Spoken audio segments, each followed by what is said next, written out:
ان الحمد لله نحمده ونستعينه ونستغفره ونعوذ بالله من شرور انفسنا ومن سيئات اعمالنا من يهده الله فلا مضل له ومن يضلله فلا هادي له واشهد ان لا اله الا الله وحده لا شريك له واشهد ان محمدا عبده ورسوله اما بعد فان خير الحديث كتاب الله وخير الهدي هدي محمد صلى الله عليه وسلم وشر الأمور محدثاتها وكل محدثة بدعة وكل بدعة ضلالة وكل ضلالة في النار.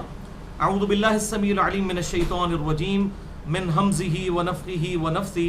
بسم الله الرحمن الرحيم. رب اشرح لي صدري ويسر لي أمري واحلل عقدة من لساني يفقهوا قولي. بسم الله الرحمن الرحيم. ان اللہ وملائکتہ یصلون علی النبی یا ایھا الذین آمنوا صلوا علیہ وسلموا تسلیما. اللہم صل علی محمد وعلی آل محمد کما صلیت علی ابراہیم وعلی آل ابراہیم انک حمید مجید. اللہم بارک علی محمد وعلی آل محمد کما بارکت علی ابراہیم وعلی آل ابراہیم انک حمید مجید. الحمدللہ آج 20 جون 2015 کو ہفتے کے دن 2 اور 3 رمضان المبارک 1436 ہجری کی درمیانی رات میں ہم انشاءاللہ تعالی قرآن کلاس نمبر 180 میں 180 میں سورۃ النحل کی آیت نمبر 28 سے لے کر 34 تک کے کانٹیکسٹ میں اپنے اسی موضوع کو کنکلوڈ کریں گے جس پہ ہم نے پچھلی دفعہ تقریباً 73 منٹس گفتگو کی تھی، جو ہماری ویب سائٹ اہلسنتپاک.com پر مسئلہ نمبر 117A کے عنوان سے اپلوڈ ہو چکی ہے، اور اس کا ٹاپک تھا عذاب قبر کا صحیح عقیدہ قرآن حکیم کے 10 ریفرنسز کی روشنی میں، جس میں ہم نے منکرین عذاب قبر جو ہیں اور منکرین حدیث ان کے دلائل کا ہم نے جواب الحمدللہ بڑے انٹلیکچول لیول پر قرآن حکیم کی آیات کی روشنی میں ہی دیا تھا کہ ان کے اصول اور مبادی بالکل غلط ہیں. یہ کتاب جس پر سب کا اجماع ہے، چاہے کوئی منکرین حدیث ہو یا حدیث کا ماننے والا ہو، اہل سنت ہو یا اہل تشیع ہو یا ان کا کوئی آف شوٹ ہو، اس کتاب کو سب مانتے ہیں. اس کتاب کے مقدمے سے ہم نے یہ بات ثابت کی تھی کہ اللہ تعالیٰ کی طرف سے عذاب کی 4 قسطیں ہیں.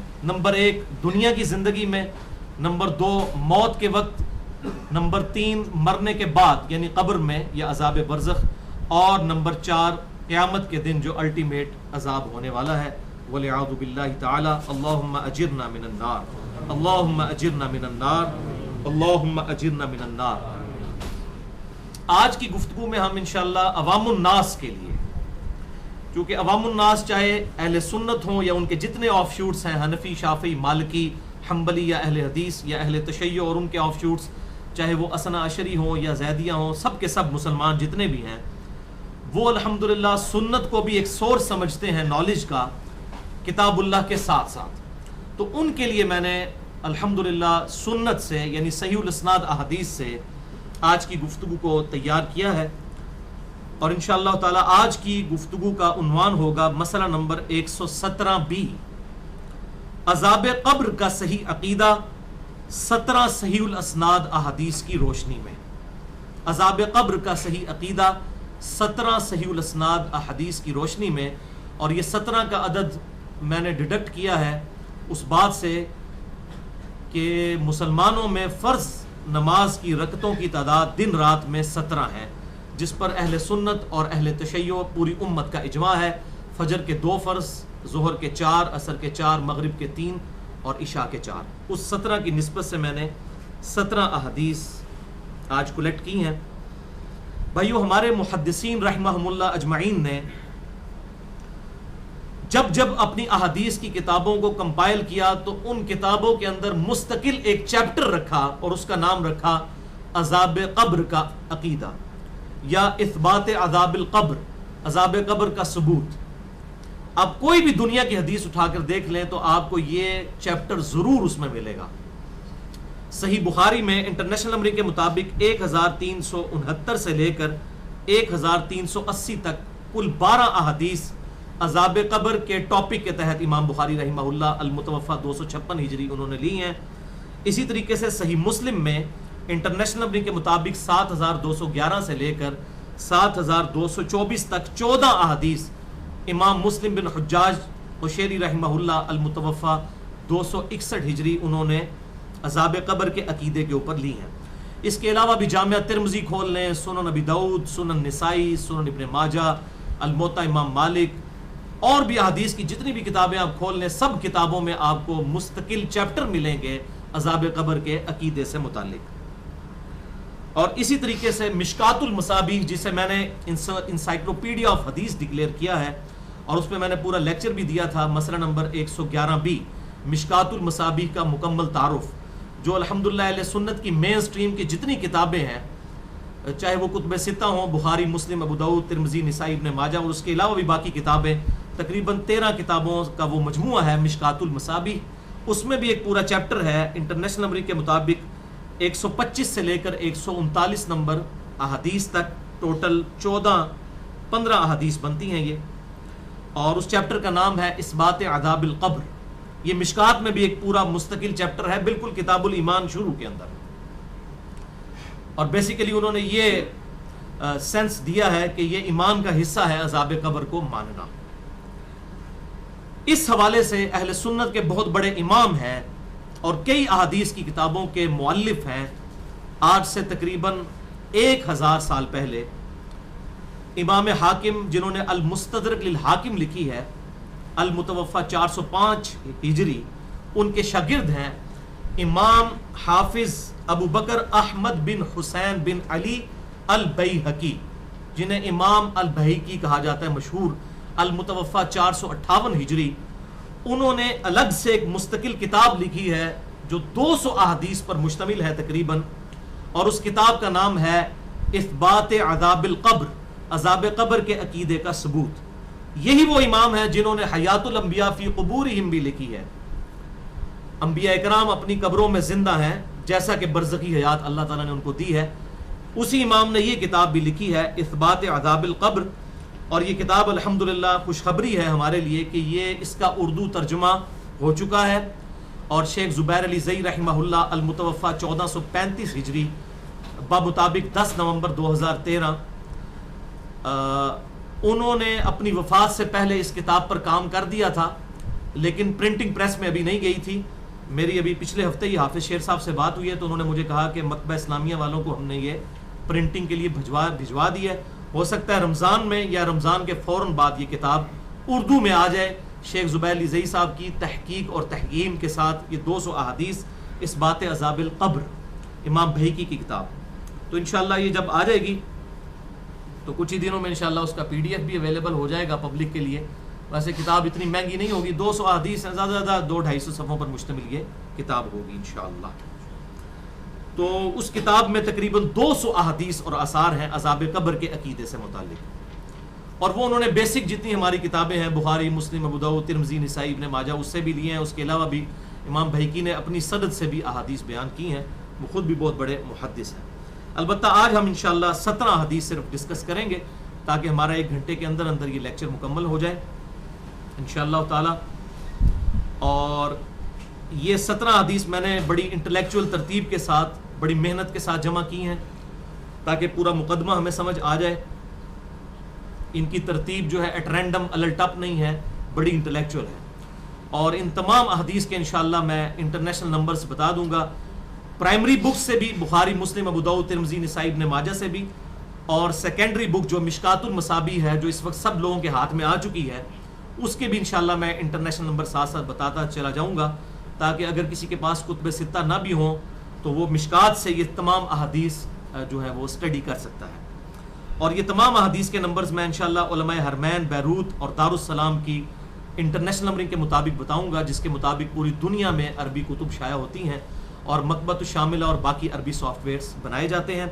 پھر بھی اگر کسی کا کوئی سوال ہو تو لیکچر کے اینڈ پہ سوال کر سکتے ہیں، اور بعد میں بھی مجھے ای میل پر رابطہ کر سکتے ہیں، mirza_95@yahoo.com میرا ای میل ایڈریس ہے۔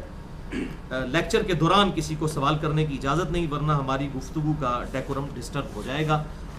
ایک دفعہ دروشی پڑھ لیجئے. اللہم صلی علی محمد وعلی آل محمد کما صلیت علی ابراہیم وعلی آل ابراہیم انک حمید مجید. اللہم بارک علی محمد وعلی آل محمد کما بارکت علی ابراہیم وعلی آل ابراہیم انک حمید مجید. پہلی حدیث صحیح بخاری اور صحیح مسلم کی متفق علیہ حدیث ہے.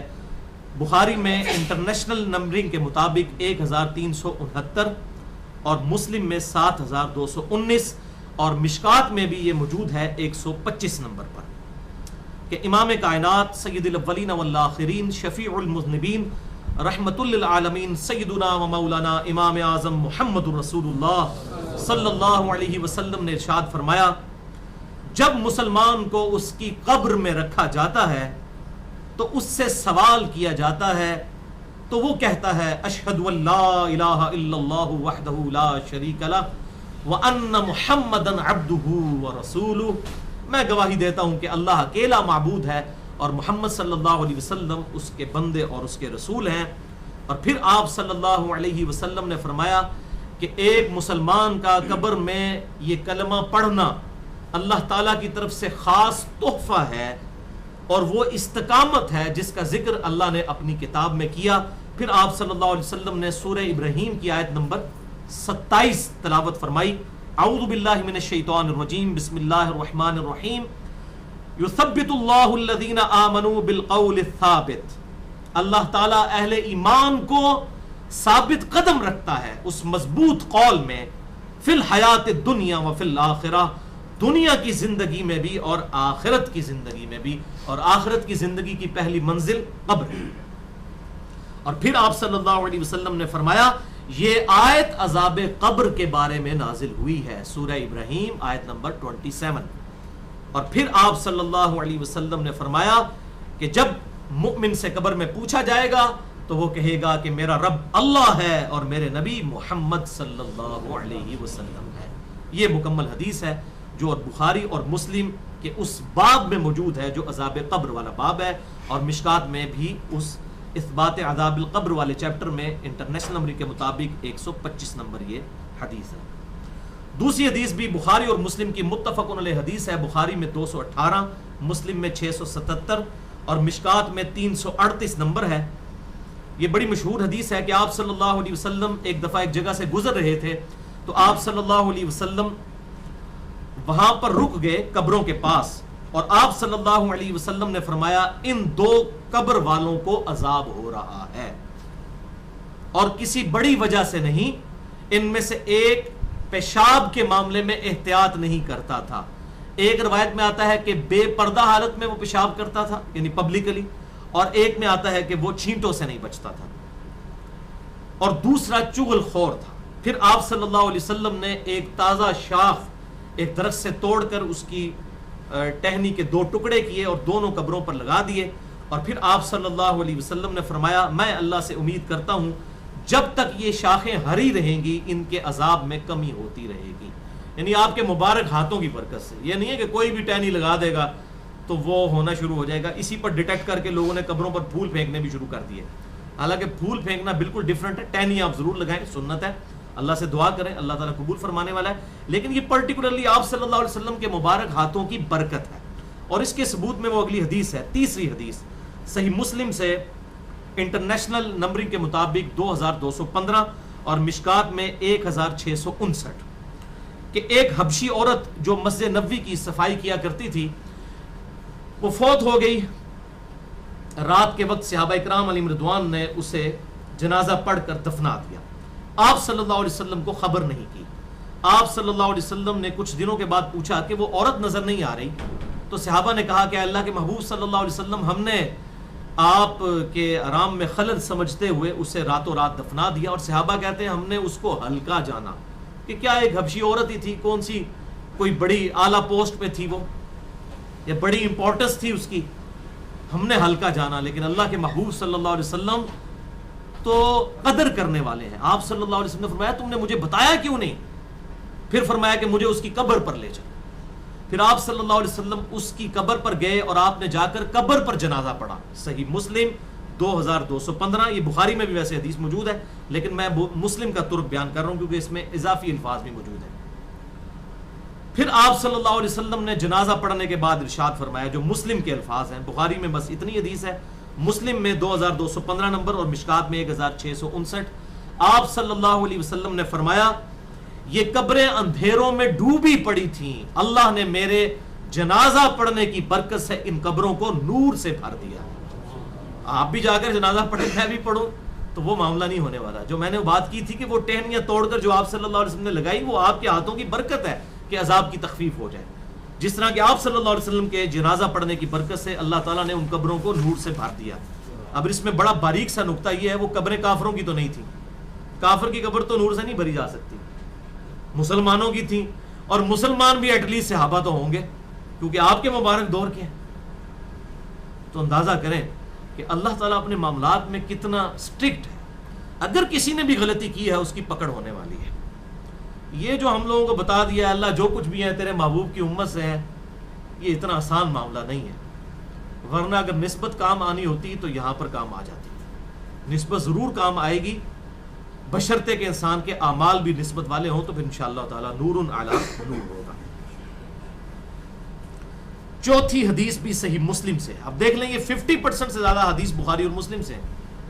7213 ہے صحیح مسلم میں, مشکات میں 129 نمبر ہے. کہ آپ صلی اللہ علیہ وسلم ایک دن ایک خچر پر سوار ہو کر گزر رہے تھے بنو نجار کے باغ کے پاس. آپ صلی اللہ علیہ وسلم کا خچر اچانک بدک گیا, یعنی اللہ تعالیٰ نے اسے کوئی ایسی چیز دکھا دی کہ جس کی وجہ سے وہ بدک گیا. تو آپ صلی اللہ علیہ وسلم وہیں پر رک گئے اور آپ نے صحابہ سے کہا کہ یہ قبریں کن کی ہیں. وہ قبروں کے پاس وہ خچر بدکا, کوئی اللہ تعالیٰ نے اسے ایسا عذاب دکھا دیا. تو آپ صلی اللہ علیہ وسلم کو بتایا گیا یہ تو مشرکین کی قبریں ہیں جو اسلام سے پہلے زمانے جاہلیت میں مر چکے ہیں. پھر آپ صلی اللہ علیہ وسلم نے فرمایا کہ بے شک اس امت سے بھی قبر میں امتحان لیا جائے گا. پھر آپ صلی اللہ علیہ وسلم نے فرمایا اگر مجھے یہ ڈر نہ ہوتا کہ تم اپنے مردوں کو دفنانا چھوڑ دو گے تو میں اللہ سے دعا کرتا کہ تمہیں عذاب قبر سنوا دیا جاتا. لیکن مجھے ڈر ہوا کہ دفنانا ہی چھوڑ دو گے. دکھا دیا جاتا نہیں, دیکھنے کا تو حوصلہ ہی نہیں ہے, سنوا دیا جاتا. اور پھر آپ صلی اللہ علیہ وسلم نے فرمایا سب جہنم کے عذاب سے اللہ کی پناہ طلب کرو. تو سارے صحابہ نے کہا اللہ ہم تیری پناہ طلب کرتے ہیں جہنم کے عذاب کے اگینسٹ. پھر آپ صلی اللہ علیہ وسلم نے فرمایا قبر کے عذاب سے اللہ تعالیٰ کی پناہ طلب کرو. تمام صحابہ نے وہ بھی پناہ طلب کی. پھر فرمایا کہ ظاہری اور باطنی فتنوں سے اللہ تعالیٰ کی پناہ طلب کرو. تمام صحابہ نے وہ پناہ بھی طلب کی. اور پھر آپ صلی اللہ علیہ وسلم نے فرمایا کہ دجال کے فتنے کے اگینسٹ بھی اللہ کی پناہ طلب کرو. تو تمام صحابہ نے وہ پناہ بھی طلب کی. اور یہ دعا جو ہے یہ 4 چیزوں سے پناہ مانگی گئی, وہ آگے انشاءاللہ آ بھی جائے گی جو ہمارے تشہد میں بھی دعا آتی ہے. بل اس حدیث سے صحیح مسلم 7213 نمبر حدیث سے صوفیاء کے ہاں جو کشف القبور کا عقیدہ پایا جاتا ہے اس کا باطل ہونا بھی بالکل عیاں ہو گیا. یعنی صحابہ کرام جو حضور کی صحبت میں تھے ان کو بھی آپ صلی اللہ علیہ وسلم نے کہا کہ مجھے ڈر ہے کہ تم مردوں کو دفنانا چھوڑ دو گے ورنہ میں دعا کرتا تمہیں یہ عذاب سنوا دیا جاتا. یعنی صحابہ کو بھی سنائی بھی نہیں دیا وہ عذاب جو آپ صلی اللہ علیہ وسلم کو اللہ تعالیٰ نے دکھایا. غیبی خبر تو صرف نبی کے پاس آتی ہے. تو یہ کہنا کہ بزرگ جو ہیں وہ قبروں کو دیکھ لیتے ہیں, قبروں کے حالات جان لیتے ہیں, یہ دیوبند اور بریلوی دونوں مکاتب فکر کے ہاں یہ کشف القبور کا عقیدہ پایا جاتا ہے. یہ بالکل جعلی اور فضول اور فراڈ قسم کا عقیدہ ہے. اور بالکل اس طریقے سے یہ آج کل جو یوٹیوب کے اوپر ویڈیوز آپ کو نظر آتی ہیں عذاب قبر کی, اور کہتے ہیں جی وہ دفنا کر گئے تو وہ ایک نوجوان لڑکے کی لاش نکالی, جی یمن میں ہو گیا, فلاں جگہ ہو گیا. بھائی ایسا کبھی نہیں ہوگا. یہ دنیا میں اللہ تعالیٰ نے غیب کا پردہ ڈالا ہوا ہے, یہ کبھی عذاب قبر دکھایا نہیں جائے گا. یہ میرا چیلنج ہے, کبھی ایسا نہیں ہوگا دکھایا جائے گا. ورنہ سب سے زیادہ حق تو صحابہ کا تھا کہ ان کا حق الیقین تک ایمان پہنچایا جاتا, انہیں عذاب قبر دکھایا جاتا. یہ تو اللہ نے پردہ رکھا ہوا ہے. آگے اور احادیث بھی آئیں گی کہ یہ پردہ جنوں اور انسانوں کے لیے ہے. اس کے علاوہ باقی مخلوقات تو عام حالت میں بھی عذاب قبر دیکھتی ہیں. جن اور انسان چونکہ اللہ کی شریعت کے مکلف ہیں ان کو نہیں عذاب قبر نظر آئے گا. ورنہ بندے سے پتر نہ بن جان. دیکھ کے مانا تو کیا مانا, ان الذین یخشون ربهم بالغیب لهم مغفرۃ واجر کبیر. بے شک وہ لوگ جو بغیر دیکھے اپنے رب سے ڈرتے ہیں ان کے لیے اجر عظیم ہے. دیکھ کے تو سب نے مان لینا ہے. 5ویں حدیث صحیح بخاری سے ہے, انٹرنیشنل نمبر کے مطابق 1380 اور مشکات میں اس کا نمبر ہے 1647. بڑی رکت انگیز یہ حدیث ہے. آپ صلی اللہ علیہ وسلم نے فرمایا جب جنازے کو رکھا جاتا ہے اور لوگ میت کو اپنے کندھوں پر اٹھا کر چلتے ہیں تو میت کلام کرتی ہے، بولتی ہے. اگر نیک میت ہوتی ہے تو کہتی ہے مجھے جلدی جلدی آگے پہنچا دو، کیونکہ قبر تو جنت کا باغ اس کے لیے بننے والی ہے. اور اگر بدکار میت ہوتی ہے تو کہتی ہے تباہی ہو، مجھے کہاں پر لے کر جا رہے ہو. اور اس میت کی اس آواز کو انسانوں اور جنوں کے علاوہ ہر مخلوق سنتی ہے. اگر انسان سن لے تو بے ہوش ہو جائیں. یہ آپ سے سن کے الفاظ ہیں، یہ اللہ نے پردہ ڈالا ہوا ہے. صحیح بخاری 1380. یہ میں کوئی وہ سٹوری بک نہیں پڑھ رہا، احادیث کی کتاب ہے. چھٹی حدیث بھی صحیح بخاری اور مسلم کی متفقن علیہ حدیث ہے. بخاری میں 1315، مسلم میں 2186، مشکات میں 1646 نمبر ہے اس کا. آپ صلی اللہ علیہ وسلم نے فرمایا جنازہ جلدی جلدی قبرستان لے جایا کرو، اگر وہ صالح اور نیک ہوگا تو تم اسے بھلائی کی طرف لے کر جا رہے ہو. اودی تو بھائی جی موج لگن لگی ہے. اگر نیک ہے تو اگلے الفاظ بڑے خطرناک ہیں. اور اگر وہ بدکار ہے تو ایک شر ہے جسے تم اپنی گردنوں سے اتار کر پھینک رہے ہو. استغفر اللہ و اتوب الیہ. یعنی نبی صلی اللہ علیہ وسلم فرماتے ہیں کہ جنازے میں جلدی کرو، نیک ہے تو اس کو جنت کی طرف یعنی کہ لے کے جا رہے ہو تم، اور بدکار ہے تو یہ مصیبت اپنے گلے سے فوراً ٹال دو. باہر میں بے شک بندہ روتا رہے، باتیں کرتا رہے، بہت بڑے بزرگ تھے، بہت بڑے فلاں تھے، بڑے نیک تھے. میں تو یہ دیکھا جب کوئی بندہ مر جاتا ہے تو اس کی اتنی تعریفیں لوگ شروع کر دیتے ہیں کہ دنیا میں زیادہ نیک آدمی نہیں تھا. حالانکہ جب تک وہ زندہ ہوتا ہے اس سے شریر انسان کوئی نہیں ہوتا. نہیں جی بس آخری دن کہندے سن میں ہوں داڑھی رکھ لینی ہے، بس آخری دن یہ گل کرتے سن، بس اینج کہندے سن، بس ہونا لے سن، وہ بس آخری دن آ گیا. پھر استغفر اللہ. اگر وہ صالح اور نیک ہے تو تم اسے بھلائی کی طرف لے کر جا رہے ہو، اور اگر وہ بدکار ہے تو ایک بوجھ ہے جو اپنی گردن سے تم اتار رہے ہو. تو یہ بھائی بڑھاپے کا انتظار نہیں کرنا موت نے، موت تو آ جائے گی، جوانی میں بھی آ جائے گی. اللہم من احییتہ منا فاحیہ علی الاسلام ومن توفیتہ منا فتوفہ علی الایمان. اللہم ربنا آتنا فی الدنیا حسنہ وفی الآخرۃ حسنۃ وقنا عذاب النار. 7ویں حدیث بھی بخاری اور مسلم کی متفقن علیہ حدیث ہے. بخاری میں 6514، مسلم میں 7424 اور مشکات میں 5167. اللہ اکبر. آپ صلی اللہ علیہ وسلم نے فرمایا میت کی 3 چیزیں اس کے ساتھ جاتی ہیں، 2 واپس آ جاتی ہیں اور ساتھ اس کے قبر میں ایک ہی چیز اس کے ساتھ جاتی ہے. اس کے گھر والے اور مال یہ واپس آ جاتے ہیں، اور اس کے اعمال اس کے ساتھ جاتے ہیں. یہ 3 ہی دوست ہیں نا، گھر والے، مال اور نیک اعمال یا برے اعمال جو بھی ہیں. برے اعمال ہو یا اچھے اعمال یہی قبر تک جانے ہیں، باقی رشتہ داروں نے بھی اور مال نے بھی واپس گھر ہی رہ جانا ہے. وَلِعَاذُ بِاللَّهِ تَعَالَى. اس قسم کی تقریباً 224 احادیث مشکات المصابیح میں ایک پورا چیپٹر ہے، اور آپ اندازہ کریں 224 احادیث اس کے اندر موجود ہیں.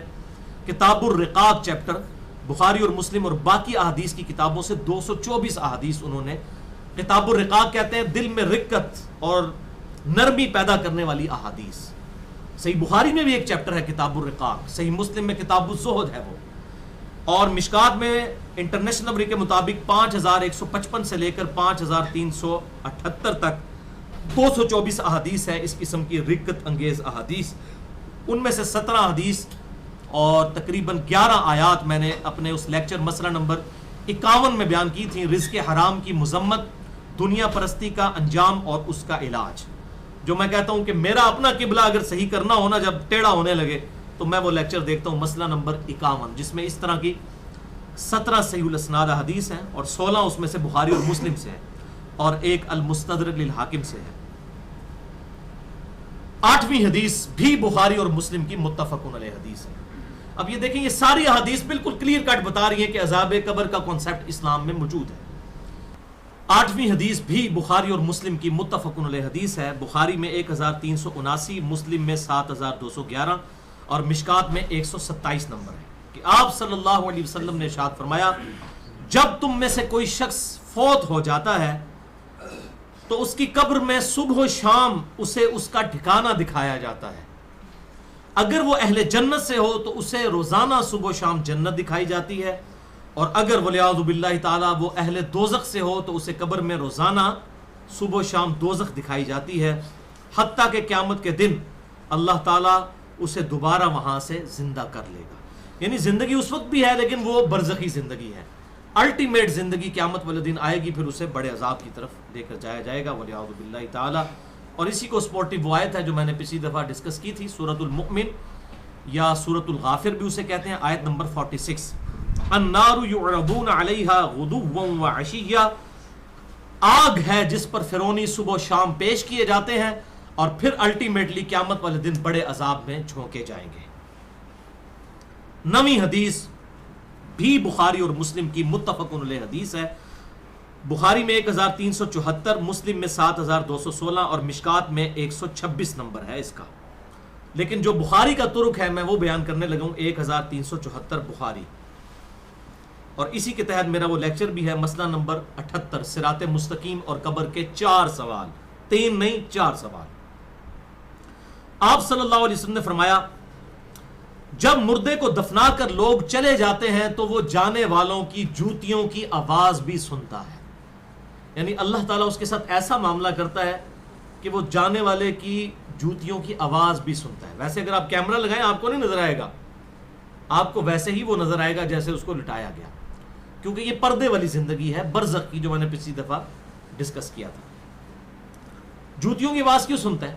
اگر نیک ہوگا تو خوش ہوگا کہ میں نے ان پر رلائی نہیں کیا تھا، اور بدکار ہے تو وہ پریشان ہو جائے گا کہ میرا ان پر بھروسہ تھا، مجھے تو ڈال کر چلے گئے.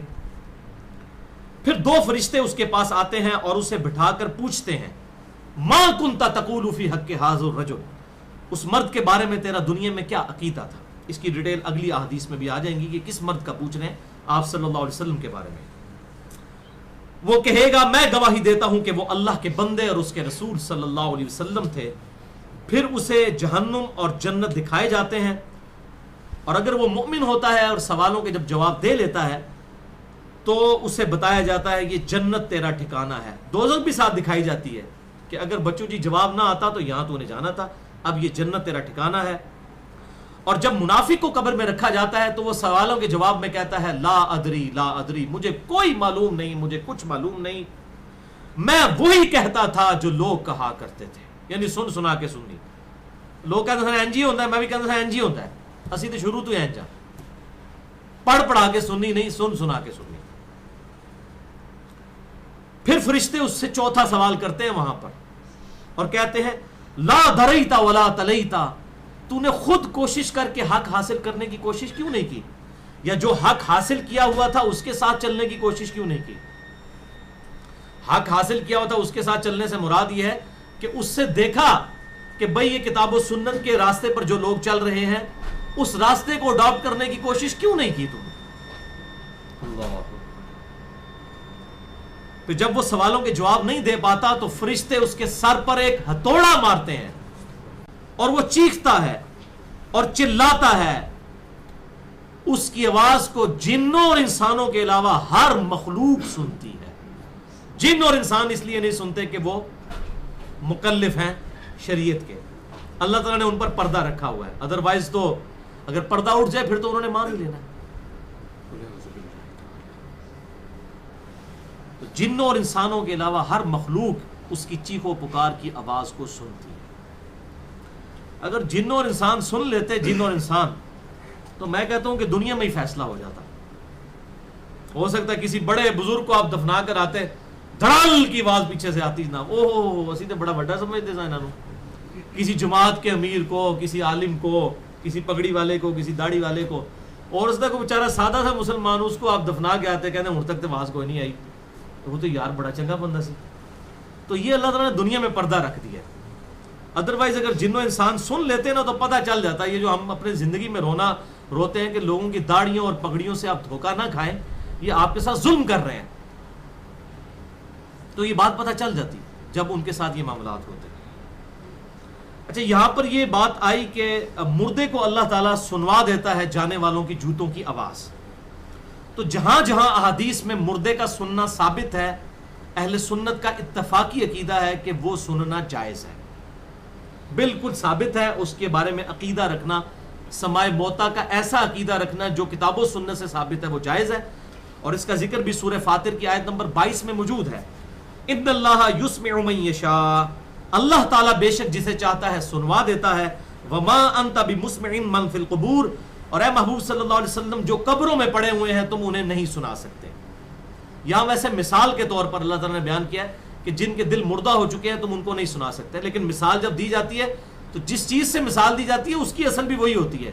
مثلا اگر میں کہتا ہوں کہ یہ چیز دودھ کی طرح سفید ہے تو مثال تو میں دودھ کی دے رہا ہوں، تو دودھ بھی سفید ہے اور وہ چیز بھی سفید ہے۔ تو یہاں پر جو یہ مثال دی گئی کہ تم مردوں کو نہیں سنا سکتے، دل کے مردے بھی نہیں سن سکتے، دوسرے مردے بھی نہیں سن سکتے، اس لیے تو ان کی مثال دی گئی ہے۔ اسی طریقے سے بخاری اور مسلم میں آتا ہے کہ جو قلیب بدر والے تھے، بدر کے کنویں میں جن کافروں کی لاشیں ڈالی گئی تھیں، آپ صلی اللہ علیہ وسلم نے ان سے خطاب کیا تو سیدنا عمر نے پوچھا یا رسول اللہ صلی اللہ علیہ وسلم یہ تو مردے ہیں، یہ نہیں سنتے؟ تو آپ نے فرمایا تم سے بہتر سنتے ہیں۔ اللہ تعالیٰ ان کو سنوا رہا ہے تاکہ ان کے عذاب کے اندر اضافہ ہو، ان کو حسرت کے اندر اضافہ ہو۔ تو جہاں جہاں پر مردوں کا سننا ثابت ہے وہاں ہم مانتے ہیں، اور جہاں پر ثابت نہیں ہے اس کے بارے میں ہم عقیدہ کلیم نہیں کرتے۔ لہٰذا یہ عقیدہ جو سمائے موتا کا عقیدہ ہے، چاہے صوفیاء کے ہاں آیا، چاہے امام ابن تیمیہ اور ان کے شاگرد امام ابن قیم کے ہاں آیا، یہ بالکل باطل عقیدہ ہے، اور یہ کتاب و سنت کے بنیادی عقائد کی جڑ کاٹنے والا عقیدہ ہے۔ تو چاہے یہ امام ابن تیمیہ کا عقیدہ ہے چاہے صوفیاء کا عقیدہ ہے، دونوں کے ہاں یہ عقیدہ پایا جاتا ہے، جس کی وجہ سے ہمیں ان سے اختلاف رائے ہے اس مسئلے میں۔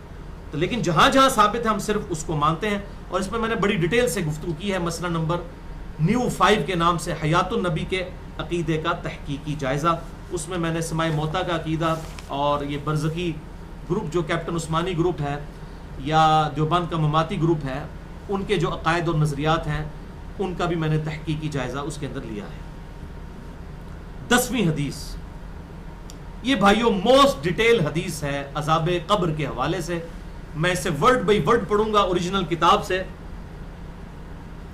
سنن ابی داؤد میں 4753 ہے، مسند امام احمد میں جلد 4 صفحہ 287 پر 18557 ہے، اور المستدرک للحاکم میں 107 نمبر حدیث ہے، مشکات میں 1630 نمبر ہے۔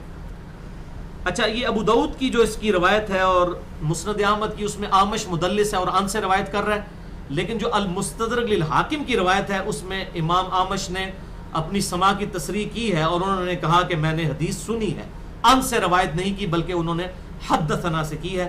المستدرک للحاکم 107 نمبر حدیث، میں وہ پڑھنے لگا ہوں ورڈ بائی ورڈ تاکہ اس کا سوز و گداز جو ہے وہ قائم رہے۔ برا بن عازب رضی اللہ تعالیٰ عنہ بیان کرتے ہیں کہ ہم رسول اللہ صلی اللہ علیہ وسلم کی مائیت میں ایک انصاری شخص کے جنازے میں شریک ہوئے۔ ہم قبر تک پہنچ گئے، ابھی اس کی لحد تیار نہیں ہوئی تھی کہ رسول اللہ صلی اللہ علیہ وسلم ہمارے پاس بیٹھ گئے، ہم بھی آپ صلی اللہ علیہ وسلم کے گرد بیٹھ گئے، اس حال میں گویا ہمارے سروں پر پرندے ہیں، یعنی فل اٹینٹو ہو کر آپ صلی اللہ علیہ وسلم کے ساتھ ہم بیٹھ گئے۔ آپ کے مبارک ہاتھوں میں ایک لکڑی تھی جس سے آپ زمین کو رید رہے تھے۔ آپ صلی اللہ علیہ وسلم نے سر مبارک اوپر اٹھایا اور فرمایا عذاب قبر سے اللہ کی پناہ طلب کیا کرو۔ آپ نے 3 بار یہ بات ارشاد فرمائی۔ پھر آپ صلی اللہ علیہ وسلم نے ارشاد فرمایا، بندہ مومن جب دنیا سے رابطہ توڑ کر آخرت کی طرف متوجہ ہوتا ہے، یعنی جب اس کی موت کا وقت آتا ہے، تو سورج کی طرح چمکتے دمکتے سفید چہروں والے فرشتے جنتی خوشبودار جنتی کفن لے کر اس کے پاس آتے ہیں، حتیٰ کہ وہ حد نظر تک اس کے سامنے بیٹھ جاتے ہیں۔ پھر ملک الموت تشریف لاتے ہیں، حتیٰ کہ وہ اس کے سر کے پاس بیٹھ جاتے ہیں۔ اچھا، قرآن میں بھی ملک الموت کا نام آیا ہے، سورہ سجدہ کے اندر، احادیث کے اندر بھی، البتہ تورات میں اس کا نام اسرائیل بھی آیا ہے، اور ہمارے اہل سنت کے جو اولین مفسرین ہیں، امام طبری رحمہ اللہ المتوفی 310 ہجری، انہوں نے بھی یہ ورڈ استعمال کیا ہے، لہٰذا موت کے فرشتے کو اسرائیل کہنا بھی جائز ہے ہمارے سلف کے ہاں، کیونکہ آج کل بعض لوگ کہتے ہیں اسرائیل نہیں، ملک الموت ہی کہنا چاہیے، اسرائیل کا لفظ بھی ثابت ہے۔ پھر ملک الموت تشریف لاتے ہیں، حتیٰ کہ وہ اس کے سر کے پاس بیٹھ کر کہتے ہیں، پاکیزہ روح، اللہ کی مغفرت اور اس کی رضامندی کی طرف چل۔ وہ روح ایسے نکلتی ہے جیسے مشکیزے سے پانی کا قطرہ، بالکل غیر محسوس طریقے سے اس کی روح نکال لی جاتی ہے۔ اور جب ملک الموت اس کی روح نکالتے ہیں تو باقی فرشتے اسے آنکھ جھپکنے کے برابر بھی ملک الموت کے پاس نہیں رہنے دیتے، بلکہ اسے فوراً اس کے کفن اور اس خوشبو میں لپیٹ دیتے ہیں جو جنت سے لائی ہوتی ہے. پھر اس کی روح کو لے کر بلند ہوتے ہیں اور فرشتوں کی جس جماعت کے پاس سے وہ گزرتے ہیں تو فرشتے پوچھتے ہیں کہ یہ کیسی خوشبو ہے، تو وہ اس کے دنیا کے ناموں میں سے بہترین نام لے کر بتاتے ہیں کہ یہ فلاں بن فلاں کی روح ہے، حتیٰ کہ وہ اسے آسمان دنیا تک لے پہنچتے ہیں اور اس کے لیے دروازے کھولنے کی اجازت طلب کرتے ہیں. تو جنت کے جو آسمانوں کے دروازے ہیں اس کے لیے کھول دیے جاتے ہیں. پھر ہر آسمان کے مقرب فرشتے اگلے آسمان تک اسے پروٹوکول دیتے ہوئے اس روح کے ساتھ جاتے ہیں، حتیٰ کہ اسے 7ویں آسمان تک پہنچا دیا جاتا ہے.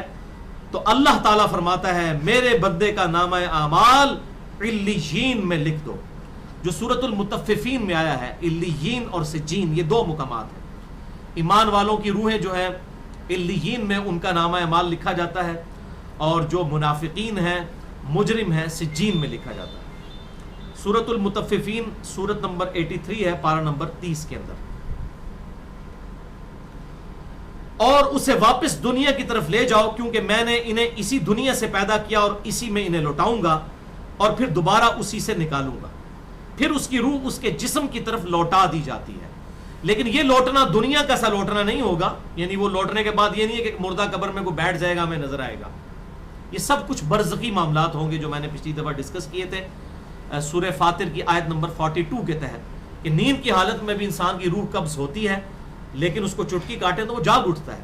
روح کا تعلق بھی رہتا ہے اس حالت میں بالکل اس طریقے سے. یہ ایک ڈیفرنٹ لائف ہے، برزخی لائف. پھر 2 فرشتے اس کے پاس آتے ہیں یعنی اس کی قبر میں، اور اسے بٹھا کر پوچھتے ہیں. اب یہ وہ 4 سوال یہاں پر آ رہے ہیں اس ڈیٹیل حدیث میں. پہلا سوال کرتے ہیں تیرا رب کون ہے، من ربو کا. وہ کہتا ہے ربی اللہ، میرا رب اللہ ہے. دوسرا سوال پوچھتے ہیں تیرا دین کیا ہے، ما دینو کا، تیرا دین کیا ہے. تو وہ کہتا ہے میرا دین اسلام ہے. پھر پوچھتے ہیں کہ وہ آدمی جو تم میں مبعوث کیے گئے وہ کون ہے. اب یہاں پر وہ ڈیٹیل آئی، الذی بعث فیکم، وہ شخص جو تم میں مبعوث کیا گیا تھا وہ کون تھا. تو یہ جو کہتے ہیں نا قبر میں آپ صلی اللہ علیہ وسلم آ جاتے ہیں، تو کہ کسی حدیث میں بھی نہیں ہے. اس میں ڈیٹیل آ گئی کہ اس سے پوچھا جاتا ہے جو شخص تم میں پیغمبر بنا کر بھیجا گیا وہ کون تھا. تو وہ کہتا ہے ہوا محمد رسول اللہ، وہ اللہ کے رسول محمد صلی اللہ علیہ وسلم. مسئلہ حاضر و ناظر میرا ریکارڈ ہے، مسئلہ نمبر 7، جس میں میں نے یہ تمام شبہات کلیئر کیے ہیں. یہ 3 سوالوں کے بعد اچھا جامعہ ترمذی میں ایک حدیث ہے 3120، اس میں الفاظ ہیں کہ وہ پوچھتے ہیں من نبیو کا، تیرا نبی کون ہے. اس میں تو آیا نا کہ اس شخص کے بارے میں تیرا کیا عقیدہ ہے، اس میں من نبیو کا الفاظ ہیں. جامعہ ترمذی 3120. اچھا اللہ کا شکر ہے کہ یہ نہیں پوچھتے تیرا فرقہ کون سا ہے، تو کس امام کی تقلید کرتا تھا، کیڑی مسیدی تو نماز پڑھتا سا ہے. دیکھ لو کوئی چیز نہیں. تیرا رب کون ہے، تیرا دین اور نبی صلی اللہ علیہ وسلم. تو دنیا میں بھی ہم یہی کہتے ہیں اللہ رسول قرآن، یہی بات ہے. تو قبر کے اندر جا کر بھی یہی سوال ہوں گے. اب وہ جب 3 سوالوں کے جواب دیتا ہے تو فرشتے 4تھا سوال اس سے پوچھتے ہیں، جو میں نے قبر کا 4تھا سوال، مسئلہ نمبر 78. تمہیں کیسے پتا چلا، ان 3 سوالوں کے جواب تمہیں کیسے آئے. وہ کہتا ہے میں نے اللہ کی کتاب پڑھی تھی، میں اس کتاب پر ایمان لایا اور میں نے اس کے حق ہونے کی تصدیق کی. اللہ کی کتاب پڑھی ہوگی تو تصدیق کرے گا نا. اگر سنا کے سننی ہوگا تو کیا تصدیق کرے گا. ہاں پڑھا کے سننی ہوگا تو تصدیق کر دے گا. پھر آسمان سے آواز آتی ہے میرے بندے نے سچ کہا، اس کے لیے جنتی بچھونا بچھا دو، اسے جنتی لباس پہنا دو اور اس کے لیے جنت کی طرف دروازہ کھول دو. قبر کے اندر ہی جنت کی طرف دروازہ کھول جائے. یعنی آپ سمجھ لیں جس طرح یہ اب ٹچ سکرین موبائل رکھ کے اور جناب لیپ ٹاپ رکھ کے سامنے لوگ بیٹھے ہوتے ہیں نا، تو ایک دوسری دنیا میں چلے جاتے ہیں. تو جنت کا فزیکلی دروازہ کھول دیا جائے گا، اس کو جنت کی ہوائیں بھی، خوشبو بھی آئے گی اور انتظار وہ کرے گا. وہاں اسے ہوا کے جھونکے اور خوشبو بھی آتی ہوگی اور حد نظر تک اس کی قبر کو کشادہ کر دیا جائے گا. خوبصورت چہرے، خوبصورت لباس اور بہترین خوشبو والا ایک شخص اس کے پاس قبر میں آئے گا اور کہے گا اس چیز سے خوش ہو جا جو چیز تجھے خوش کر دے. یہ وہ دن ہے جس کا تجھ سے وعدہ کیا جاتا تھا وہ شخص پوچھے گا کہ اے شخص تو کون ہے؟ تیرا چہرہ بھلائی لانے والا چہرہ ہے. وہ جواب دے گا میں تیرا عمل صالح ہوں. یعنی نیک عمال ایک خوبصورت انسان کی شکل میں اس کی قبر میں آ جائے گا. تو پھر وہ شخص کہے گا اے اللہ، اے میرے رب، جلدی کر، فوراً قیامت قائم فرما دے حتیٰ کہ میں اپنے اہل و عیال کی طرف چلا جاؤں. یعنی مومن کہے گا اللہ جلدی جلدی قیامت آئے، مجھے تو اینڈ رزلٹ نظر آ رہا ہے، مجھ سے انتظار نہیں ہوتا، فوراً قیامت آ جائے. ابھی سائملٹینیس کنٹراسٹ آنے والا ہے اس کا. جب کافر اور مجرم شخص دنیا سے جاتا ہے تو آپ صلی اللہ علیہ وسلم نے فرمایا سیاہ چہروں والے فرشتے بالوں سے بنا ہوا ایک کمبل لے کر آسمان سے نازل ہوتے ہیں اور حد نظر فاصلے تک اس کے سامنے بیٹھ جاتے ہیں. پھر ملک الموت، موت کا فرشتہ آتا ہے حتیٰ کہ اس کے سر کے پاس بیٹھ جاتا ہے اور کہتا ہے خبیث روح، اللہ کی ناراضگی کی طرف چل. وہ روح اس کے جسم میں پھیل جاتی ہے تو وہ ملک الموت اس طرح اسے کھینچتا ہے جیسے لوہے کی سلاخ کو گیلے اون میں سے کھینچا جاتا ہے، چھس کر کے. گرم سلاخ جو ہے وہ اونی کپڑے کے اندر، گیلے کے اندر ڈال کے یوں کھینچی جائے نا تو اس طرح اس کے پورے جسم سے اس کی روح نکالی جاتی ہے. بولے اعوذ باللہ تعالی. پھر ملک الموت سے باقی فرشتے اس کی روح کو لے کر پلک جھپکنے کے برابر بھی وہاں نہیں رہنے دیتے حتیٰ کہ وہ اسے بالوں سے بنے ہوئے کمبل میں لپیٹ لیتے ہیں اور اس سے زمین کے مردار سے نکلنے والی انتہائی بری بدبو نکلتی ہے. وہ اسے لے کر اوپر چڑھتے ہیں تو وہ فرشتوں کی جس جماعت کے پاس سے گزرتے ہیں تو فرشتوں کی جماعتیں کہتی ہیں کیسی خبیث روح ہے. وہ کہتے ہیں یہ فلاں بن فلاں کی روح ہے، اور وہ اس کی دنیا کا انتہائی کبھی نام لے کر بتاتے ہیں حتیٰ کہ اسے آسمانی دنیا تک لے جایا جاتا ہے. اس کے لیے دروازے کھولنے کے لیے درخواست کی جاتی ہے تو آسمان کے دروازے اس کے لیے نہیں کھولے جاتے. پھر رسول اللہ صلی اللہ علیہ وسلم نے سورۃ الاعراف کی آیت پڑھی کہ ان کے لیے آسمانوں کے دروازے نہیں کھولے جائیں گے، وہ جنت میں داخل بھی نہیں ہوں گے حتیٰ کہ اونٹ سوئی کے سوراخ سے گزر جائیں. یہ سورۃ الاعراف کی آیت آپ صلی اللہ علیہ وسلم نے پڑھی. پھر آپ صلی اللہ علیہ وسلم نے فرمایا کہ اللہ تعالیٰ فرماتا ہے اس کی کتاب کو سب سے نچلی زمین میں سجین میں لکھ دو. پھر اس کی روح کو شدت کے ساتھ پٹ کھا جاتا ہے.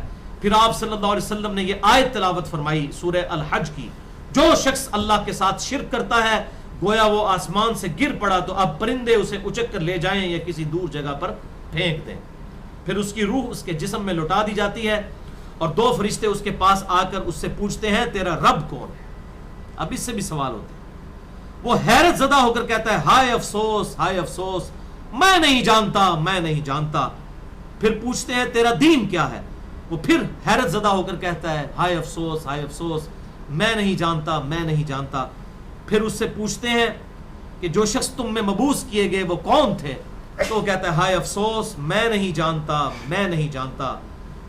پھر آسمان سے آواز آتی ہے اس نے جھوٹ بولا، اس کے لیے جہنم کا بچھونا بچھا دو. اور بخاری میں الفاظ ہیں 1374. اس کے جواب میں فرشتے پھر اس سے چوتھا سوال کیا کرتے ہیں لا دریتا ولا تلیتا. اور تو نے خود پڑھ کر سمجھنے کی کوشش کیوں نہیں کی، یا جو لوگ سمجھے ہوئے لوگ تھے، کتاب و سنت کے منہج پر چلنے والے لوگ تھے، ان کے ساتھ تو کیوں نہیں چلا. اللہ تعالیٰ فرماتا ہے اس کے لیے جہنمی بچھونا بچھا دو، جہنم کی طرف ایک دروازہ کھول دو، وہاں سے گرمی اور گرم ہوا اس کی قبر میں آتی رہے گی. اس کی قبر کو اس قدر تنگ کر دیا جائے گا کہ اس کی پسلیاں ایک دوسرے کے اندر داخل ہو جائیں گی، اور ایک قبیح چہرے والا شخص قبیح لباس میں انتہائی بدبودار حالت میں اس کے پاس آئے گا اور اسے کہے گا تمہیں ایسی چیزوں کی بشارت ہو جو تمہیں غمزدہ کر دیں، یہ تیرا وہ دن ہے جس کا تجھ سے وعدہ تھا. وہ پوچھے گا تو کون ہے، تیرے چہرے سے تو خیر کی توقع نظر نہیں آتی. وہ جواب دے گا میں تیرا خبیث عمل ہوں جو تو دنیا میں کیا کرتا تھا. بات عمل کے ساتھ ہی ہے، صرف کلمہ پڑھنا کافی نہیں ہے، عمل. پھر وہ کہتا ہے میرے رب قیامت قائم نہ کرنا، اے میرے رب قیامت قائم نہ کرنا. مومن کیا کہتا ہے قیامت قائم کر رہے اللہ. اب یہ وہ حدیث ہے وہ جس اس آیت کو حل کرتی ہے جو پچھلی دفعہ ایک بھائی نے سوال بھی کیا تھا. سورہ یاسین کی آیت نمبر ہے 52. قالوا یا ویلنا من بعثنا من مرقدنا. یعنی جب قبروں سے نکالا جائے گا مجرموں کو، وہ کہیں گے ہائے افسوس، ہمیں کس نے ہماری قبروں سے باہر نکال دیا. تو اللہ تعالیٰ کیا فرمائے گا ھذا ما وعد الرحمن وصدق المرسلون. یہی ہے وہ جس کا وعدہ رحمان نے کیا تھا اور رسولوں نے سچا کہا تھا. تو کہتے ہیں جی منکرین عذاب قبر کہتے ہیں جی وہ انسان کیوں کہتے ہیں ہماری قبروں سے کس نے اٹھا لیا، تو اس پہ عذاب تو نہیں ہوتا؟ عذاب تو ہو رہا ہے. آپ دیکھیں اس وہ حدیث میں کیا کہہ رہا ہے، اللہ قیامت قائم نہ کرنا، یعنی یہ عذاب تو آیا، قیامت آئی تو پھر بڑا عذاب بھی مجھ پر آئے گا. تو اسی لیے وہ اس حیرت زدہ ہوگا قیامت والے دن کہ اب میرے اوپر اگلی مصیبت آ گئی، عذاب کی چوتھی اور فائنل قسط بھی میرے پر آنے والی ہے. والعیاذ باللہ تعالی. اللہم اجرنا من النار. 11ویں حدیث سنن نسائی میں 1834، مشکات میں 1629. ابو ہریرہ رضی اللہ تعالیٰ عنہ کہتے ہیں آپ صلی اللہ علیہ وسلم نے فرمایا جب مؤمن شخص کی موت کا وقت آتا ہے تو رحمت کے فرشتے سفید ریشم لے کر آتے ہیں اور کہتے ہیں راضی ہونے والی پسندیدہ روح نکل، اللہ کی راحت اور رزق کی طرف چل، رب تجھ پر ناراض نہیں. تو وہ بہترین کستوری کی خوشبو کی طرح نکلتی ہے حتیٰ کہ وہ ایک دوسرے سے اسے لے کر اس طرح کرتے کرتے آسمان کے دروازوں تک پہنچ جاتے ہیں. تو وہ کہتے ہیں زمین سے یہ کیسی پاکیزہ خوشبو تمہارے پاس آئی ہے. وہ اسے مومنوں کی روح کے پاس لے جاتے ہیں، یعنی نیک آدمی کی روح کو، جو پہلے مومن مر چکے ہیں ان کی روحوں کے پاس. تو انہیں اس کے آنے پر اس سے بھی زیادہ خوشی ہوتی ہے، یعنی مومن انتظار کر رہے ہوتے ہیں اور ویلکم کرتے ہیں. جیسا کہ تم میں سے کسی کو اپنے بچھڑے ہوئے شخص کے ملنے پر خوشی ہوتی ہے. تو وہ آلریڈی جو مردہ روحیں وہاں پر پہنچی ہوتی ہیں، جو مر چکے شخص جو ہوتے ہیں ان کی روحیں، وہ نئی آنے والی روح سے پوچھتے ہیں فلاں کا کیا حال ہے، فلاں کا کیا حال ہے. پھر وہ کہتے ہیں اسے چھوڑ دو کیونکہ یہ ابھی ابھی دنیا کے غم میں مبتلا ہو کر یہاں پر آیا ہے.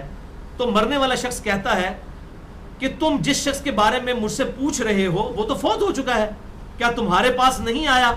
وہ کہتے ہیں اسے تو اس کے ٹھکانے ہاویہ یعنی جہنم میں پہنچا دیا گیا ہے. اور جب کافر شخص کی موت کا وقت آتا ہے تو عذاب کے فرشتے بالوں کا لباس لے کر اس کے پاس آتے ہیں اور اسے کہتے ہیں ناراض ہونے والی ناپسندیدہ روح نکل، اللہ کے عذاب کی طرف چل.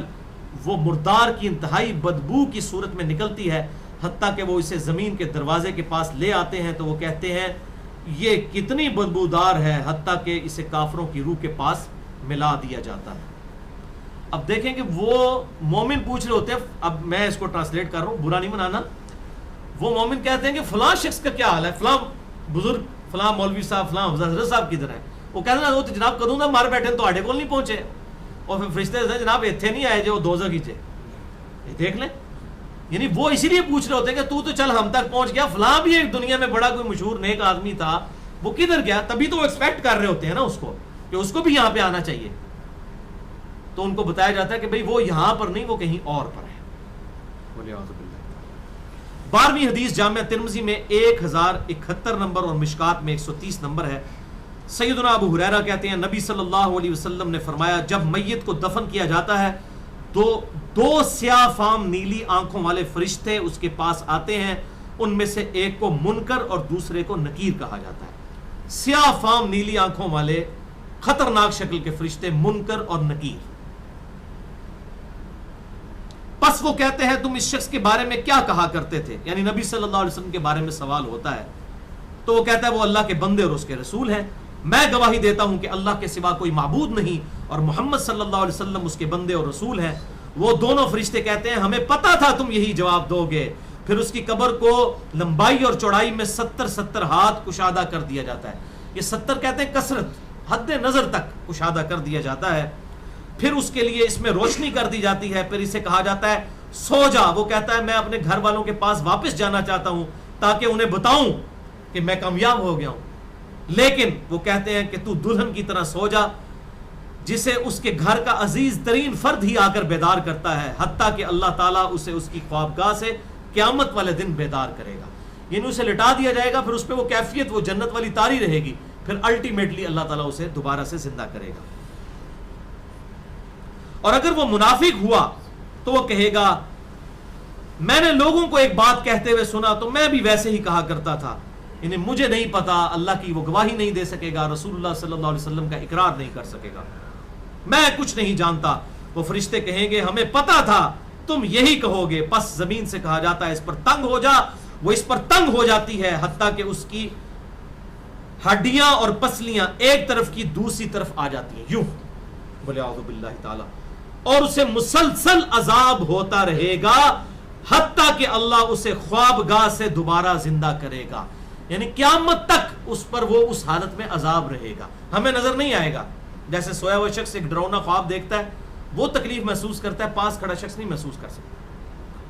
اور سنن دارمی میں ایک حدیث ہے صحیح سند کے ساتھ, مشکات میں 134 نمبر ہے, کہ آپ صلی اللہ علیہ وسلم نے فرمایا 99 اژدہے اس پر, 99 جو ہے خطرناک ڈینجرس قسم کے سانپ اس پر مسلط کر دیے جاتے ہیں جو قیامت تک اسے ڈستے رہتے ہیں. اور وہ اتنے خطرناک اژدہے ہیں, آپ صلی اللہ علیہ وسلم نے فرمایا کہ اگر ان میں سے کوئی ایک بھی دنیا پر اپنی پھنکار پھینک دے تو دنیا کی زمین کا بھی سبزہ نہ ہوگا. ایسا زہر ہے ان کے اندر. وَلِعَوْذُ بِاللَّهِ تَعَالَى. اللہم اجرنا من النار, اللہم اجرنا من النار. یہ بھائیو عذاب قبر کیمرے سے نہیں دیکھا جا سکتا, یہ اللہ تعالیٰ نے پردہ رکھا ہوا ہے. 13ویں حدیث جامع ترمذی میں 2308, سنن ابن ماجہ میں 4267, مشکات میں 132. سیدنا عثمان غنی رضی اللہ تعالیٰ عنہ جب بھی کسی قبر کے پاس سے گزرتے تو اتنا روتے کہ ان کی داڑھی تر ہو جایا کرتی. ساتھیوں نے پوچھا حضرت جب دوزخ کا ذکر کرتے ہیں اس وقت تو آپ کی آنکھوں میں آنسو نہیں آتے, لیکن قبرستان آ کر آپ پر ایسی حالت کیوں طاری ہو جاتی ہے؟ تو سیدنا عثمان نے فرمایا کہ میں نے اپنے محبوب صلی اللہ علیہ وسلم سے سنا کہ بے شک قبر آخرت کی منزلوں میں سے پہلی منزل ہے, جو اس میں بچ گیا اگلی منزلیں اس کے لیے آسان ہوتی چلی جائیں گی, اور جسے یہاں پر مشکل درپیش ہوئی اس کی اگلی منزلیں اس سے بھی مشکل در مشکل ہوتی چلی جائیں گی. پھر آپ صلی اللہ علیہ وسلم نے فرمایا میں نے قبر سے زیادہ سخت اور برا منظر کبھی نہیں دیکھا. تو یہ حضرت عثمان غنی رضی اللہ تعالیٰ عنہ کی وہاں پر یہ حالت ہوتی تھی. اور اس میں کیا الفاظ ہے؟ قبر آخرت کی منزلوں میں سے پہلی منزل ہے. لہذا یہ پرفیکٹ دعا ہے, اللہم ربنا آتینا فی الدنیا حسنہ وفی الآخرۃ حسنہ وقنا عذاب النار. یہ مولویوں نے جو اپنے بیچ میں جو ہے وہ انجینئرنگ کرنے کی کوشش کی ہے, واقعنا عذاب القبری, واقعنا عذاب الحشری, واقعنا یہ جو بدعت داخل کی ہے اس کی ضرورت ہی نہیں ہے, کیونکہ عذاب قبر بھی اس میں داخل ہے. اس میں الفاظ آپ نے دیکھ لیے کیا ہے, قبر آخرت کی منزلوں میں سے پہلی منزل ہے.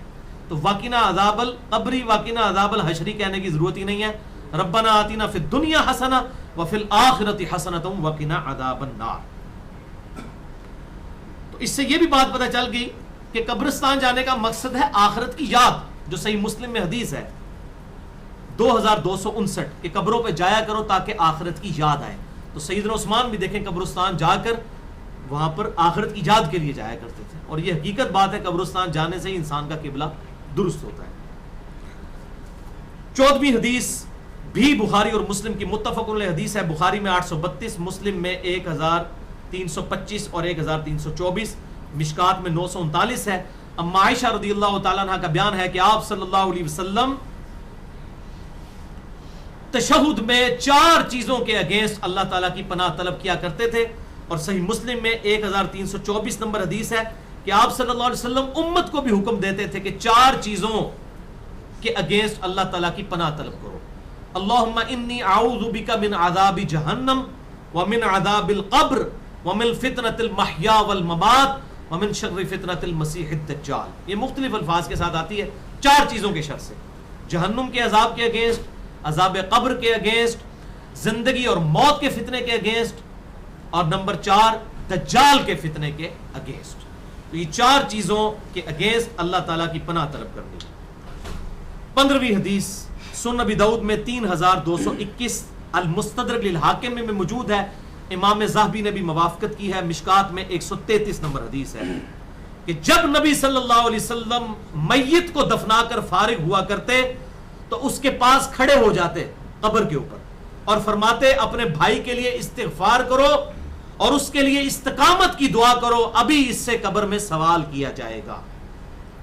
تو قبر میں دفنانے کے بعد دعا کرنی چاہیے قبر میں سوالوں کے استقامت کے لیے اور اس کے لیے استغفار کے لیے. جنازے کے بعد جو دعا کی جاتی ہے یہ ثابت نہیں ہے. قبر پہ کھڑے ہو کر دعا کریں اور ہاتھ اٹھا کر کریں. صحیح مسلم میں حدیث ہے 2256 کہ آپ صلی اللہ علیہ وسلم 3 دفعہ ہاتھ اٹھا کر قبرستان جا کر دعا کیا کرتے تھے.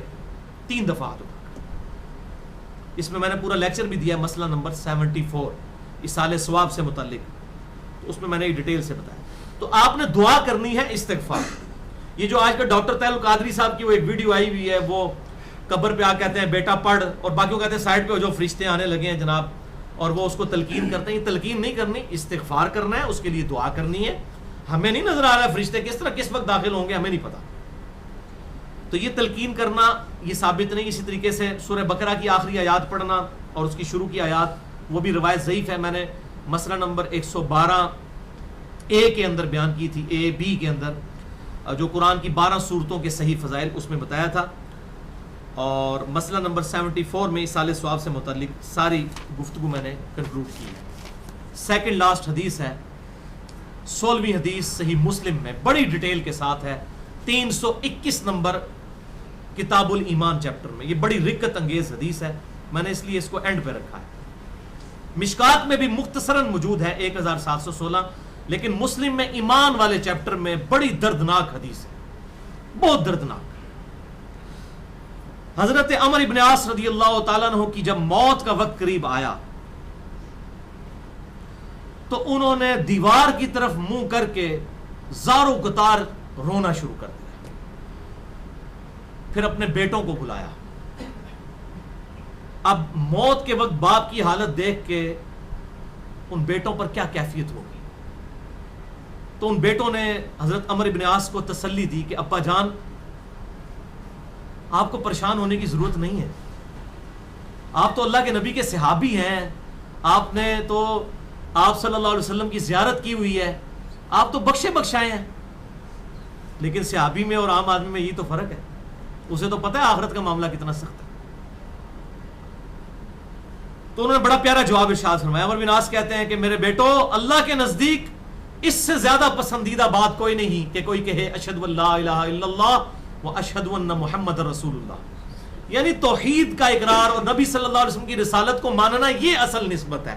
جو تم مجھے کہہ رہے ہو صحابی ہونا، اصل نسبت یہ ہے کہ انسان کلمہ پڑھ لے. پھر انہوں نے کہا کہ میرے بچوں، میری زندگی میں 3 دور گزرے. پہلا وہ دور تھا کہ جب میں اس روئے ارض پر سب سے زیادہ نفرت محمد رسول اللہ سے کیا کرتا تھا صلی اللہ علیہ وسلم، اور میری زندگی کی سب سے بڑی خواہش تھی کہ میں کسی طریقے سے رسول اللہ کو قتل کر دوں، وَلِعَوْذُ بِاللَّهِ تَعَالَى. اے میرے بچوں، اگر میں اس وقت مر جاتا تو سیدھا دوزخ میں جاتا. پھر اللہ نے میرے پر کرم کیا اور میری زندگی میں دوسرا دور آیا. اللہ نے میرا سینہ اسلام کے لیے کھول دیا صلح حدیبیہ کے بعد. انہوں نے اور حضرت خالد ابن ولید نے اکٹھا ایمان قبول کیا، لیکن صلح حدیبیہ کے بعد اللہ نے میرا سینہ اسلام کے لیے کھول دیا، اور مجھے نبی صلی اللہ علیہ وسلم سے بڑھ کر پھر کوئی محبوب شخص نہیں تھا. میں آپ صلی اللہ علیہ وسلم کی خدمت میں حاضر ہوا ایمان لانے کے لیے. آپ صلی اللہ علیہ وسلم سے میں نے کہا یا رسول اللہ اپنا دایاں ہاتھ آگے کیجئے، میں ایمان لے کر آؤں. تو جب آپ نے اپنا دایاں ہاتھ آگے کیا تو میں نے اپنا دایاں ہاتھ پیچھے کھینچ لیا، اور میں نے کہا اللہ کے رسول پہلے مجھے گارنٹی دیں کہ اللہ تعالیٰ میرے پچھلے سارے گناہوں کو معاف کرے. تو آپ صلی اللہ علیہ وسلم نے فرمایا اے عمر ابن عاص، کیا تجھے نہیں پتا کہ اسلام گزشتہ کے سارے گناہوں کو معاف کر دیتا ہے؟ یعنی اسلام لے آیا پچھلے گناہ معاف، جو سورۃ الفرقان میں بھی آیا کہ کوئی شرک سے بھی توبہ کر لے ہم اس کی گناہوں کو بھی نیکیوں سے بدل دیں گے. پھر کہتے ہیں کہ میں نے اس شرط پر اسلام قبول کیا، پھر رسول اللہ سے بڑھ کر مجھ کو کوئی محبوب نہیں تھا. اے میرے بیٹو، میں نے نبی صلی اللہ علیہ وسلم کے چہرے کی وجاہت کی وجہ سے کبھی بھی آنکھیں بھر کر آپ کی طرف نہیں دیکھا. اگر تم مجھ سے یہ پوچھو کہ رسول اللہ کا چہرہ مبارک کیسا تھا تو میں ان کے چہرہ مبارک کے خد و خال بیان نہیں کر سکتا. میں نے آپ کے روب کی وجہ سے کبھی جی بھر کر آپ کی طرف دیکھا بھی نہیں. یہ حضرت عمر بن عاص. اور پھر کہتے ہیں میرے بچوں، پھر میری زندگی میں تیسرا دور آیا جب مجھے اللہ تعالیٰ نے آزمائش میں ڈال دیا. اچھا، پھر انہوں نے کہا یہ دوسرے دور میں اگر میں مر جاتا میرے بچوں تو سیدھا میں جنت میں چلا جاتا. پہلے دور میں مرتا تو سیدھا دوزخ میں، دوسرے دور میں مرتا تو سیدھا جنت میں. بڑی اسٹریم لائن میری لائف گزر رہی تھی. لیکن میری زندگی میں پھر تیسرا دور آیا، اور وہ دور کون سا تھا؟ جب انہوں نے حضرت امیر معاویہ رضی اللہ تعالیٰ کے ساتھ مل کر حضرت علی کے خلاف بغاوت کی. وہ دور تھا. موت کے وقت انسان کو اپنی غلطیاں یاد آ جاتی ہیں. موت خود بہت بڑی نصیحت کرنے والی چیز ہے. اے میرے بچوں، دوسرے دور میں مر جاتا تو میں سیدھا جنت میں جاتا. پھر تیسرا دور مجھ پر آیا اور مجھ پر آزمائش آئی. اب میں اللہ سے امید کرتا ہوں کہ میرے گناہوں کو معاف کرے، مجھے نہیں پتا میرے ساتھ کیا معاملہ ہونے والا ہے۔ یہ ڈیٹیل سننی ہے تو مسئلہ نمبر 101 ہے میرا، صحیح مسئلہ خروج اور فکر حسین حق پرستی کی علامت ہے، جنگ صفین، جنگ نہروان اور جنگ جمل کے حوالے سے۔ ایک اور لیکچر بھی ہے، مسئلہ نمبر 116، جنگ صفین اور مشاجرات صحابہ سے متعلق صحیح عقیدہ۔ اے میرے بیٹو، اب میں اللہ سے امید کرتا ہوں کہ اللہ مجھ پر رحم کرے، جب میں مر جاؤں تو میری میت کے ساتھ کوئی نوحہ کرنے والی نہ لے جانا، نہ کوئی آگ اٹھا کر لے جانا، اور جب میری قبر پر مٹی ڈال چکو تو میری قبر پر اتنی دیر تک بیٹھے رہنا کہ جتنی دیر تک ایک اونٹ کو نہر کر کے اس کا گوشت تقسیم کیا جاتا ہے، یعنی 2-2.5 گھنٹے۔ یہ صحیح مسلم میں کوئی سٹوری نہیں سنا رہا، صحیح مسلم 321 کتاب الایمان پہلے چیپٹر میں حدیث ہے۔ اتنی دیر میری قبر پر بیٹھے رہنا کہ ایک اونٹ کو نہر کر کے اس کا گوشت تقسیم کیا جاتا ہے، تاکہ تمہارے قبر پر بیٹھنے کی وجہ سے میرا دل بہل جائے، اور پھر میں دیکھوں کہ میں اپنے رب کے آئے ہوئے فرشتوں کو قبر میں کیا جواب دیتا ہوں۔ یہاں پر یہ حدیث کنکلوڈ ہوتی ہے۔ اب یہ حدیث جو ہے وہ جو بندی مماتی گروپ کا آف شوٹ جو کیپٹن عثمانی پارٹی ہے، ان کے لیے یہ موت ہے یہ حدیث، کیونکہ اس میں حضرت عمر ابن عاص کیا کہہ رہے ہیں کہ اسی قبر میں فرشتے اس قبر میں، زمینی قبر میں آئیں گے میرے پاس، تم میری قبر پہ بیٹھے رہنا۔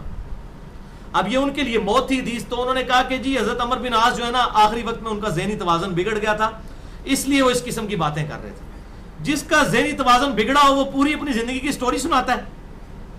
ذہنی توازن تو سب سے زیادہ حاضر ہی ان کا موت کے وقت تھا، پوری انہوں نے اپنی لائف کنکلوڈ کیا، اور اتنا بے ایمان ہے وہ شخص، اس نے صرف یہ آخری بات کی ہے۔ اگر وہ پوری حدیث نقل کرتا تو عام آدمی کو بھی پتا چل جاتا کہ یار جس کا ذہنی توازن بگڑا ہو، اس نے یہ کہا کہ جی بس آخری وقت انہوں نے کہہ دیا کہ میری قبر پہ اتنی دیر بیٹھے رہنا جتنی دیر اونٹ قربان کیا جاتا ہے، یہ نہیں بتایا کہ پوری حدیث کہاں سے سٹارٹ ہوئی ہے۔ وہ اگر پوری حدیث بیان کرتا تو پھر کئی پول بھی کھلنے تھے، ظاہر جنگ صفین بھی بیچ میں آنی تھی، وہ تو ہمیں پہلی پابندی لگائی ہوئی ہے کہ چیزیں بیان ہی نہیں کرنی ہیں۔ تو اس نے کہا جی حضرت عمر بن عاص کا ذہنی توازن بگڑ گیا تھا، اس قسم کی بہکی باتیں انہوں نے کی ہیں ولیعوذ باللہ تعالیٰ، اور پھر معاذ اللہ وہ اس میں بھی خبیث، اس سے بھی ایک درجے آگے کیا۔ اس نے کہا رسول اللہ صلی اللہ علیہ وسلم پہ بھی تو اس قسم کی کیفیت وفات کے وقت طاری ہو گئی تھی، رسول اللہ صلی اللہ علیہ وسلم کے بارے میں بھی اس نے یہ بات کر دی، حجامی کیفیت ولیعوذ باللہ تعالیٰ۔ تو یہ بالکل کلیئر کٹ ان کو پتا تھا، انہوں نے پوری زندگی اپنے بچوں کو بتائی ہے کہ یہ ادوار تھے، سب سے برا دور، پھر اچھا دور، پھر آزمائش کا دور۔ اب اللہ سے امید کرتا ہوں کہ اللہ تعالیٰ میری غلطیوں کو معاف کرے۔ ہم بھی اللہ تعالیٰ سے دعا کرتے ہیں کہ اللہ تعالیٰ ان کی غلطیوں کو معاف کرے، اور اللہ تعالیٰ ہماری غلطیوں کو بھی معاف کرے۔ قیامت والے دن ہمیں اپنے محبوب صلی اللہ علیہ وسلم کے ساتھ اور آپ صلی اللہ علیہ وسلم کے جانثار صحابہ اکرام علیہم رضوان کے ساتھ اٹھائے، اور اہل بیت کے ساتھ۔ بھائیو 2 لیکچرز میں اینڈ پہ بتا دوں آخری حدیث بیان کرنے سے پہلے۔ ایک مسئلہ نمبر نیو 5 ہے، حیات النبی کے عقیدے سے متعلق فرقہ وارانہ نظریات کا تحقیقی جائزہ۔ اس میں نے سماع موتیٰ کا عقیدہ اور یہ جو متشابہات ہیں، متشابہات کی ڈیفینیشن کیا ہے، قبر کی زندگی متشابہ ہے، اس کے اوپر ڈسکشن کی ہے، اور برزخی اور زمینی قبر کے حوالے سے۔ اور دوسرا لیکچر ہے قبروں کے احکام اور مزارات کے احکام اور گنبد خضرا سے ریلیٹڈ، مسئلہ نمبر 27 ہے، رسول اللہ کی آخری وصیتیں صلی اللہ علیہ وسلم۔ اب آخری 17ویں حدیث موقوفاً سیدنا ابن مسعود رضی اللہ تعالیٰ عنہ سے ہے، جو میں نے مسئلہ نمبر 112C میں بھی بیان کی تھی، قرآن حکیم کی 12 سورتوں کے فضائل۔ اور صحابی جب کوئی غیبی خبر بیان کرے تو یہ چیز انڈرسٹوڈ ہوتی ہے کہ آپ صلی اللہ علیہ وسلم کے بتانے سے ہی اسے یہ بات معلوم چلی ہے۔ المعجم الکبیر الطبرانی میں انٹرنیشنل نمبر کے مطابق 8652 نمبر یہ حدیث ہے، اور امام بہیقی کی کتاب اثبات عذاب القبر میں 128 نمبر ہے۔ ابن مسعود رضی اللہ تعالیٰ عنہ کہتے ہیں کہ جو شخص روزانہ رات کو سونے سے پہلے سورۃ الملک پڑھ لیتا ہے، سورت نمبر 67 قرآن حکیم میں، پارہ نمبر 29 کی پہلی سورت، 30 آیات پہ ہے، 5 سے 6 منٹ لگتے ہیں پڑھنے میں، تو جب اسے دفنایا جاتا ہے تو عذاب قبر کے اگینسٹ وہ سورت اس کے سرہانے آ کر کھڑی ہو جاتی ہے اور اللہ سے سفارش کرتی رہتی ہے یہاں تک کہ اسے بخش دیا جاتا ہے۔ سورۃ الملک منجیہ ہے، اللہ کے اذن سے نجات دینے والی سورت ہے، عذاب قبر سے نجات دینے والی سورت ہے سورۃ الملک۔ اس سے بھی یہ بات پتہ چلی کہ عذاب قبر بھی برحق ہے اور اس سے بچنے کا وظیفہ بھی اینڈ پہ پتہ چل گیا. سورۃ الملک، اور ظاہر نماز تو پڑھنی ہے، باقی اعمال تو کرنے ہیں، اس کے ساتھ یہ اضافی وظیفہ ہے. اور اسی کو سپورٹی وہ حدیث ہے جو سنن نبی داؤد میں 1400 نمبر ہے، جامعہ ترمذی میں 2891، سنن ابن ماجہ میں 3786 اور مشکات میں 2153 ہے. المستدرک للحاکم میں بھی موجود ہے، امام ذہبی نے بھی موافقت کی، شیخ البانی نے بھی اس کو صحیح کہا اور شیخ زبیر لزئی رحمہ اللہ نے بھی اسے صحیح کہا کہ آپ صلی اللہ علیہ وسلم نے فرمایا قرآن حکیم میں 30 آیات پر مشتمل ایک ایسی صورت ہے جو اپنے پڑھنے والے کے لیے سفارش کرتی رہی یہاں تک کہ اللہ تعالیٰ نے اسے بخش دیا، اور وہ ہے تبارک الذی بیدہ الملک. اسی لیے ہم نے اپنے صبح و شام کے اذکار والے بلو کارڈ میں بھی سورہ ملک کا وظیفہ لکھا ہے، اسے ضرور پڑھیں. اور سورۃ البقرہ کی آخری 2 آیات بھی. اللہ تعالیٰ سے دعا ہے جو حق بات میں نے کہی اللہ تعالیٰ ہمارے دلوں میں راسخ فرمائے، اگر جذبات میں میرے منہ سے کوئی غلط بات نکل گئی تو اللہ تعالیٰ ہمارے دلوں سے محو کر دے، ہمیں کتاب و سنت کی تعلیمات پر عمل کر کے دوسرے بھائیوں تک پہنچانے کی توفیق عطا فرمائے. سبحانک اللہم و بحمدک، اشہد ان لا الہ الا انت، استغفرک و اتوب الیک، وما علینا الا البلاغ المبین.